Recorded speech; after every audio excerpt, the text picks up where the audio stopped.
원장님 요즘 자주 피곤하고 머리도 아프고 심장도 막 두근거리는데 혹시 이런 증상은 어떤 거에 문제가 있어서 생기는 건가요? 혹시 소화도 안 되고 머리도 아프고 잘 답답하고 그러십니까? 네. 이 증상은 요즘 현대인들한테 많이 나타나는 자율신경 실조 증상 중에 하나라고 볼 수 있습니다.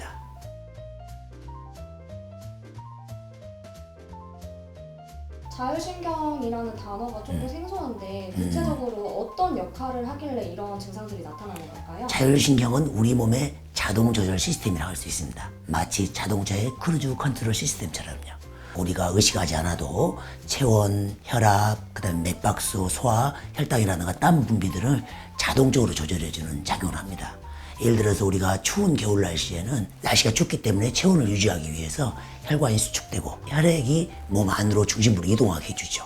반대로 더운 여름 날씨에는 땀을 흘려서 체온을 낮춰주고 혈관을 확장시켜서 열을 발산시킵니다. 흔히 자동차의 자동 속도 조절 장치인 ACC라는 걸 생각해 보시면요. 운전자가 일정 속도로 속도를 맞춰 놓으면 외부 상황에 따라서 자동으로 그 속도를 높였다 낮췄다 유지하지요. 자율신경도 마찬가지입니다. 우리 몸의 생명활동을 유지하기 위해서 중요한 기능들을 상황에 따라서 자동적으로 조절하는 생명 유지를 하고 사회활동과 우리가 공부하고 일할 수 있게끔 해주는 기본적인 시스템이죠. 이 자율신경계는 교감신경과 부교감신경으로 나누어서 두 신경이 서로 균형을 맞추면서 작동을 하게 됩니다.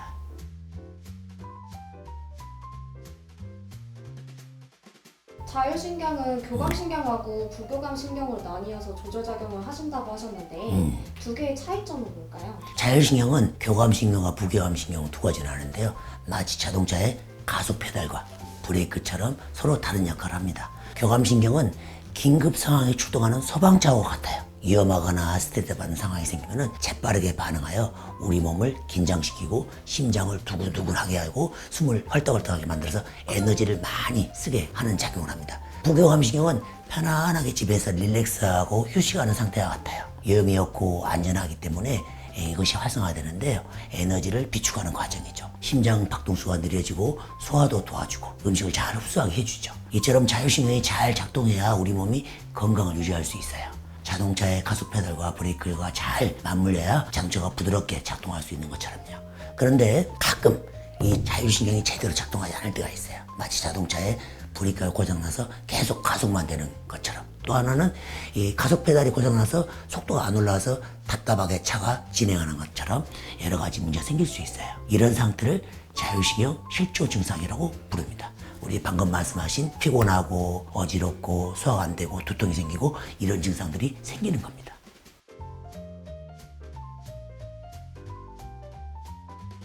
그렇다면 인체의 병으로 나타나는 자율신경 실조증의 증상은 어떤 것들이 있나요? 자율신경 우리 몸의 전신에 이렇게 다 연결되어 있기 때문에 다양한 증상이 나타납니다.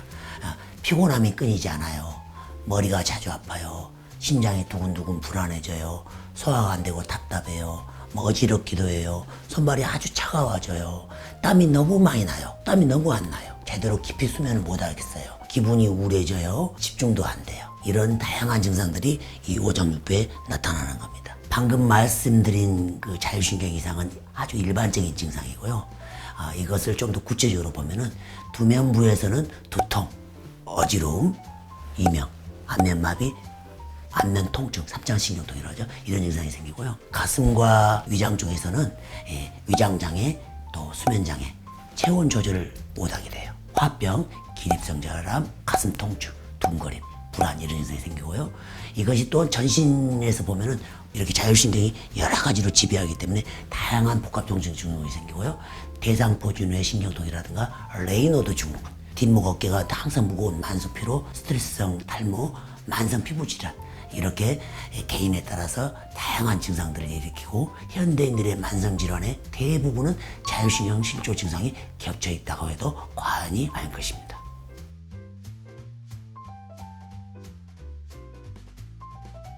한의학에서 자율신경 실조증을 어떻게 진단하고 어떤 치료 과정으로 이루어지나요? 한의학에서는 서양의학에서 말하는 교감신경과 부교감신경인 자율신경을 물과 불로 표현했습니다. 정상적으로 잘 조절된 건강 상태를 물과 불이 서로 교류하는 수승화강 상태로 설명했고요.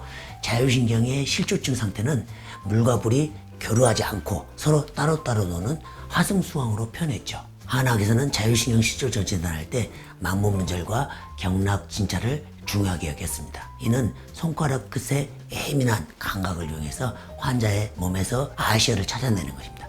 아시혈이란 기와 윤이 부족으로 해서 섬유화되고 굳어진 경락을 말합니다. 이 유착 경락을 초음파 기기를 통해서 확인하고 초음파를 보면서 해당 부위에 직접 대용량 약침으로 박리 해방시키는 요법이 핌 한의원 네트워크만의 대용량 박리 요법에 해당하고 있습니다. 여기에 해당되는 경락들은 풍선 경락, 족선 경락 등이 되는데 이 부분을 초음파를 통해서 유착된 경락을 찾아서 치료하는데 저희 핌 한의원 네트워크는 지속적으로 이 부분을 연구하고 안전성을 확보하고 임상에 적용해 나가고 있습니다. 원장님, 그러면 아까 초음파로 자세하게 보면서 진료를 보신다고 하셨는데 네. 그럼 치료는 어떻게 이루어질까요? 자율신경 치료의 주 대상은 두 경부에 있는 풍선경락과 가슴과 등에 있는 조선경락의 중심이 되고 있습니다. 풍선경락은 주로 두면부, 그러니까 눈, 코, 입, 귀에 관련된 치료를 하게 되고요. 조선경락은 주로 호흡기하고 심장 쪽, 그 다음에 장부 쪽하고 관계되는 경락군을 치료를 합니다. 풍선경락이 많이 분포된 목 주변에는 교감신경과 부교감신경이 분포되어 있습니다. 이것은 성상신경과 미주신경에 해당이 되는데요. 특히 미주신경은 인체에서 가장 긴 자율신경이고 그 비슷한 곳에서 뇌신경 9번, 10번, 11번, 12번의 뇌신경이 나와서 이 신경을 통해서 다양한 혀, 목 주변, 어깨 주변, 그 다음에 오장육부를 지배하는 치료 효과가 있고요. 특히 부교감신경에는 미주신경인데 두근거림이라든가 불안, 어지럼증, 이명두통, 소화장애 미식거림, 소화기 질환 같은 많은 질환들을 두루두루 치료할 수 있는 작용을 하게 됩니다. 그리고 교감신경에 해당되는 경추의 성상신경열과 흉추를 따라서 양쪽으로 존재하는 풍선경락과 족선경락인 신경절을 다 장부 증상에 따라서 천별 치료를 하게 됩니다. 다만 이 신경절들이 위치한 곳이 경동맥과 경정맥, 그 다음에 다양한 신경들이 밀집되어 있는 곳이라서 시술할 때 세심한 주의가 필요한데요. 정확한 치료를 하기 위해서는 캐로티드 시슈라는 것이 이 목에 있고요. 또 흉추하고 쌓인 부분에 다양한 신경절들이 있습니다. 그 부분에 정확하게 약침액이 들어가서 유착된 신경과 혈관을 박리해서 치료 효과가 잘 나타나게 됩니다. 자율신경은 우리 몸의 모든 기관들이 조화롭게 작동할 수 있도록 지휘하는 역할을 합니다. 마치 오케스트라 지휘자가 다양한 악기를 지휘하여 아름다운 음악을 만들어내듯 자율신경은 심장 박동, 호흡, 소화 등 우리 몸의 모든 기능을 조절하여 건강을 유지하게 합니다. 우리 하늘분들께서도 자율신경 실조증의 고통에서 벗어나서 아름다운 음악 같은 삶을 사시기를 저희 핌 한의원 네트워크 연구원장님들은 최선을 다할 것을 약속드립니다.